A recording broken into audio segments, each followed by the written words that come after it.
वादा करते हैं, चुनावी वादा इनका होता है, और जब धरातल पे एक भी काम इनका नहीं या तो। लेकिन इस बार पाटलिपुत्र क्षेत्र की जनता ने नरेंद्र मोदी को भी नकार दिया और स्थानीय सांसद महोदय को भी नकार दिया। नमस्कार, आप देख रहे हैं पटना न्यूज एक्सप्रेस और मैं हूं आपके साथ सरबिंदो कुमार।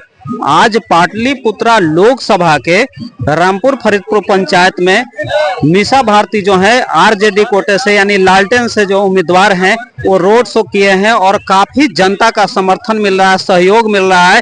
हालांकि रामकृपाल जी 2 बार से जीत रहे हैं और इस बार भी दावा कर रहे हैं कि हम जीतेंगे, लेकिन इस बार जो जनता का समर्थन मिल रहा है ऐसे में लग रहा है कि तीसरी बार सांसद रामकृपाल जी को पटकनी देने में सफल होंगी। आइए बात करते हैं, हमारे बीच मिसा जी हैं, क्या कुछ कहना चाहेंगी इस बारे में।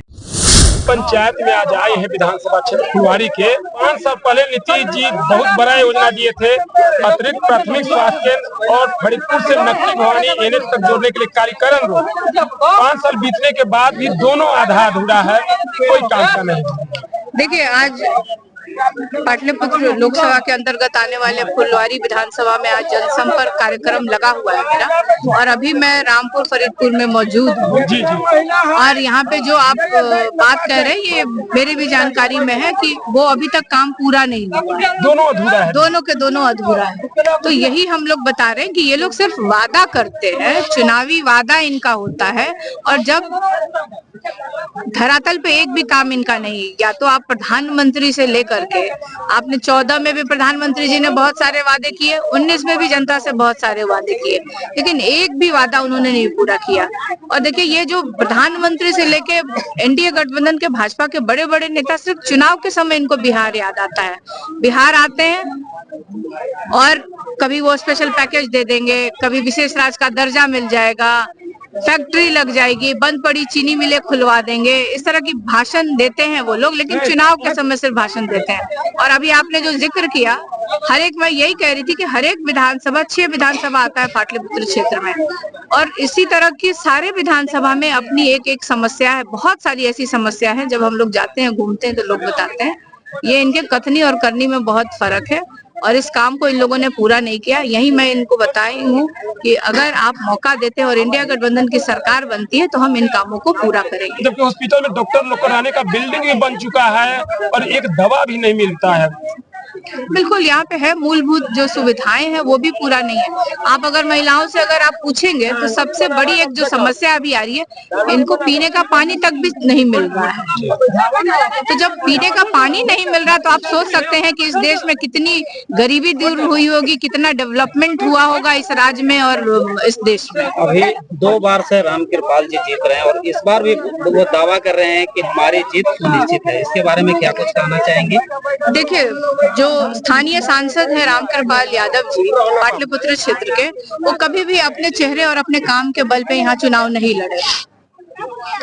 वो हमेशा नरेंद्र मोदी जी का चेहरा दिखा करके, लेकिन इस बार पाटलिपुत्र क्षेत्र की जनता ने नरेंद्र मोदी को भी नकार दिया और स्थानीय सांसद महोदय को भी नकार दिया। अभी एक दिल्ली से बहुत बड़ी खबर आई है कि इंडिया गठबंधन के जो घटक दल हैं, आम आदमी पार्टी के मुख्यमंत्री अरविंद केजरीवाल जी बाहर आ गए हैं, उनकी जमानत मिल गई। इसके बारे में कुछ कहना चाहेंगे? देखिए, क्योंकि जिस तरह से इस देश में भाजपा और एनडीए गठबंधन के द्वारा विपक्षी नेताओं के ऊपर आरोप लगाकर ईडी, सीबीआई, इनकम टैक्स की जांच बिठाई जाती है, और कोर्ट में ये, क्योंकि न्यायालय में ये मामला है और न्यायालय से उनको राहत मिली है, तो कहीं ना कहीं ये दर्शाता है कि सत्ता पक्षी कहीं ना कहीं कोई साजिश रही होगी।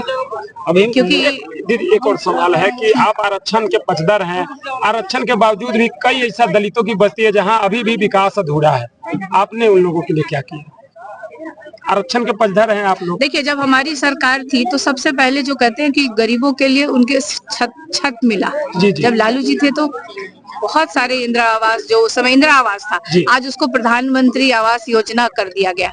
और ये मैं जिन इस तरह की बस्तियों में मैं जाती हूँ, जहाँ टोलों पे जाती हूँ, तो वहाँ के लोग आके मुझे बताते हैं कि ये आपके पिताजी की, ये लालू जी की देन है। और आज आप देखें कि वो 4 वर्षों से ये योजना बंद पड़ी हुई है। मोदी जी कह रहे हैं कि भारत एक बहुत बड़ा अर्थव्यवस्था बनने जा रहा है और पूरे विश्व का प्रतिनिधित्व करेगा। क्या बिल्कुल बिल्कुल बिल्कुल नरेंद्र मोदी जी बिल्कुल सही कह रहे हैं। उन्हीं का आंकड़ा है 140 करोड़ के जनसंख्या आबादी वाले देश में 80 करोड़ लोगों को 5 किलो अनाज मिल रहा है।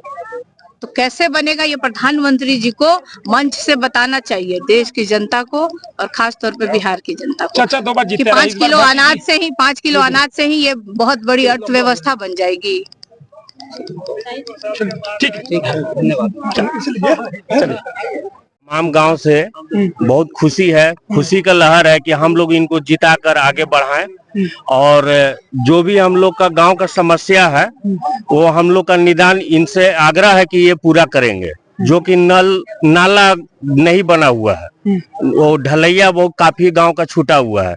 NH 98 से जो जुड़ा हुआ है रोड वो भी बचा हुआ है। हम लोग चाहेंगे मीसा दीदी से कि यहाँ पर जीतने के बाद आकर हम लोग को यहाँ पर उद्घाटन करे, अपने स्तर से यहाँ दिखा दे कि आज तक रामकृपाल चाचा जो है कभी नहीं किए हैं, ना एक भी ढलैया इस गाँव में किए हैं। पहला इनका देन है कि जो ढलैया इनके फंड से इस गांव में, इस पंचायत में 2-3 गांव भी हुआ है। राज्यसभा सांसद, हाँ, राज्यसभा सांसद के फंड से हुआ है काम, और जो कि और विधायक जी के भी फंड से काम हुआ है।